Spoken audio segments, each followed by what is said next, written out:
Okay, this is 1C worksheet that we're going to go over. A little different response to the why was 6 afraid of 7. Okay, we are supposed to show we're supposed to name the parent function and then show the transformations in English and in math. All right, the parent, oops, guess I have to activate my pen first. The parent, this is an absolute value function. And if you did f of x, that's fine. I'll accept it either way. And then the vertex of this thing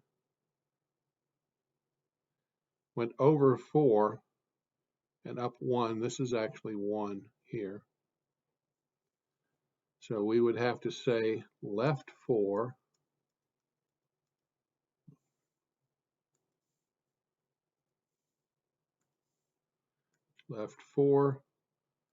up 1. Nothing flipped. And if you'll notice, the slope is the same, so there's no stretching or flattening or anything like that. So our mathematical equation should look something like this. Now remember, when you are talking about being inside a parenthesis with an x, we do the opposite. You know, left 4 sounds like you ought to be minus 4. This is actually plus 4. It happens when anytime you have a gathering symbol, whether it is an absolute value or if it's underneath a square root bar or something like that, there's technically, some sort of gathering thing that it's like parentheses.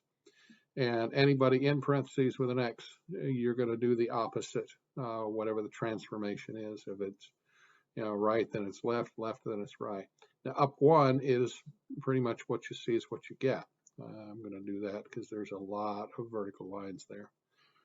And so that should be what the transformation looks like as an equation, also in English words, and where the parent function came from. So we're going to do a few of these. This parent function is the square root. So we're going to say y equals square root of x. Now, in this case, it looks like it's, I'm seeing where it passes through there, 2 notches over. When I look over here, it passes through that same spot. So I don't believe there's any stretching that's going on, any stretching or flattening. All they simply did was move the vertex over 10 units to the right. So that means that we are going to put it inside the bracket with the x. And again, because it's inside a gathering with an x, we're going to go the other way. Instead of saying plus 10, we're going to say minus 10. It's always backwards when it's in some sort of gathering symbol with x. All right, number 3. That looks like a parabola, which means that the parent function is y equals x squared. Now, it looks like a couple of things happened here. One, it flipped upside down. Now, we have to remember that when it's, well, let's first of all write that. Flip across x-axis. And then we're also going to notice that the vertex moved 3 units over and 5 units up. Right 3, up 5. So now we got to put all of that into an equation. So we're going to say the right 3 is going to look like this. Well, right is plus, so we're going to do the opposite. And up 5 is going to do that. And the flip part, if it's inside the parentheses with the x, that flips it across the y-axis. But if you're going to flip it across the x-axis, it's going to go outside like that. So I'm going to kind of highlight that flip across is that guy right there. Okay. And on to the next one. That looks like our cubic function. Parent is y equals x cubed. Now, it looks like they flipped it across the y-axis. So, one thing that's going to happen there. And the other thing is it looks like it went down 2 units. So we are going to say that instead of being x cubed, flipping on the y-axis means that it's going to happen inside of there, and then the down 2 happens outside. And again, I'm going to highlight this part, the flip on the y-axis.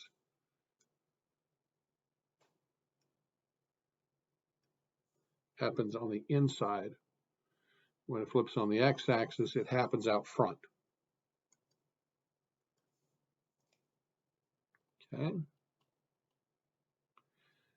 Now this one looks very much like y equals x. One thing I can tell by looking up this, that it up 1 over 1, up 1 over 1, and it goes through 0. So this is like y equals 1x plus 0. Well, that's the parent. So look what happened to the blue dotted line. First of all, the slope changed.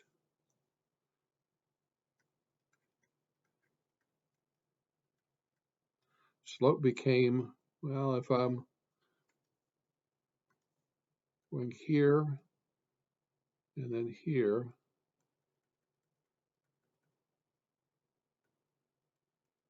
up 1 and over 2. Remember, rise over run. So the slope is going to be 1/2. And in the meanwhile, it's no longer going through the origin. It looks like it went down 3 units. It's going through -3 down here. So our revised function is going to be y equals 1/2 x minus 3. Okay. For this one, we're taking a parabola and we're dropping it down, but it looks like we might be stretching it out some. Let's see if we can figure out what factor. We're going down by 4, but now the issue is, now let's look at some of the ordered pairs along the way here and see if we can figure out a pattern. It is passing through 3 there.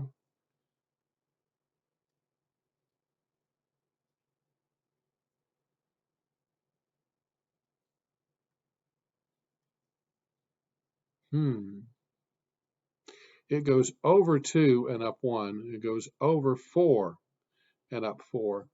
Now remember, with the standard,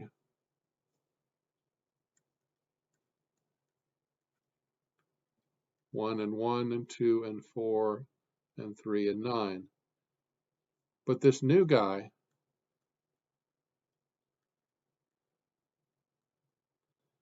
goes, x goes 2 and y goes up 1.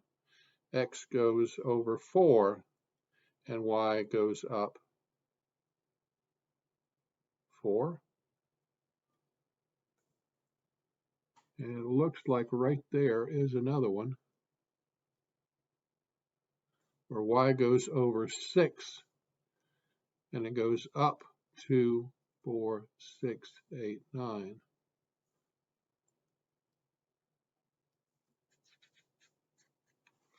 That's almost like you're taking whatever x is worth, cut it in half, and then square it. Cut it in half and square it. Cut it in half and square it.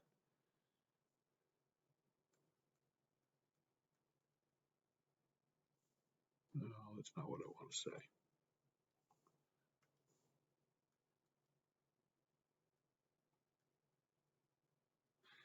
Well, the way that we're going to do that, that means that we are, well, I guess you need to first ask the question, does this look like it's being stretched higher, faster, or is it being flattened out? It's being flattened out, isn't it? And normally when we look at the number that gets parked in front of the x squared,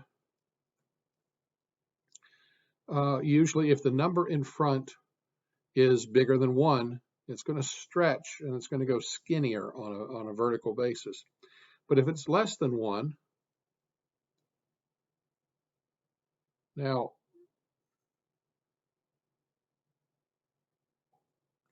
that doesn't match with that, does it? Half x squared doesn't match with that, does it? Well, we still know we're cutting x in half. What if we did this to it? What if we put it inside the parentheses so that you're forced to take half of x before I square it? Now it makes sense. Now it makes sense. Now we're still going down 4. That's got to tack on to the end of it. But those are the kind of games that you play with this. And you know, I'm studying the thing. I'm taking ordered pairs as best I can from this. You are going to want to find places where the curve and the grid lines, all three, you know, vertical, horizontal, and the curve, all meet at the same spot, so that you can, you know, do measurable ordered pairs like that. Because this stuff that's happening in between, you know, that may be where y is -1, and you might be able to get an x out of that, but yeah, that's not always the case. Anyway, I think that's as far as we need to beat that one. Now, let me see something here a second.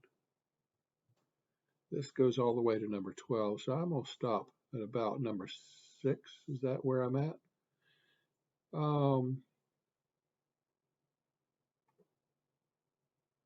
Yeah, I think I'm going to stop there. And, well, I might, I'll do a couple more. I'll do a couple of more. When you're looking at what changed, the -9 stays the same. The x minus 7 stays the same. The only thing that changed was that. And so what transformation converts the graph of this to that? Well, our up 9 suddenly became up 6. We're going to go down 3 to do that. Okay? And we're going to play the same game here. The -5 stays the same.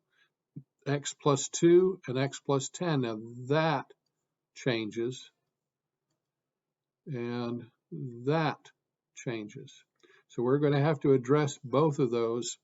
Well, as long as I'm in blue, when you go from up 6 to up 7, that means you go up 1 more. And when you say x plus 2 to x plus 10, now remember, it's in there in a gathering symbol with x. So we're going to do the opposite. X plus 2 is not saying go to the right. It's saying go to the left. And we went from plus 2 to plus 10. That means we're going to go left 8 more. So that is going to be the transformation that converts from the first one to the second one. That's you're going to have a few questions like that on the test that's asking you, you know, not just to go from the parent to the transformation, but from this transformation to that transformation, what did you change? All right, so we're looking at the same thing here. The 3 changes to a 6. The x and cube outside and x and cube outside and plus 1, those stay the same. So the only thing that's really different is going from here. And we talked about this a minute ago, that anytime the number is parked out front like that and it's bigger than 1, you're going to stretch vertically. And so we went from a 3 to a 6. We're just stretching vertically even farther.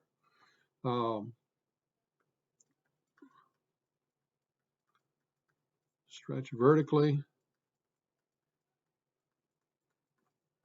And I'm going to describe it as by a further factor of 2. You already got a factor of 3 involved, but you are taking it another 2 stretchings further, as it were. Now, I think I am going to stop there at number 9, and I'm going to pick up the other set with a second video.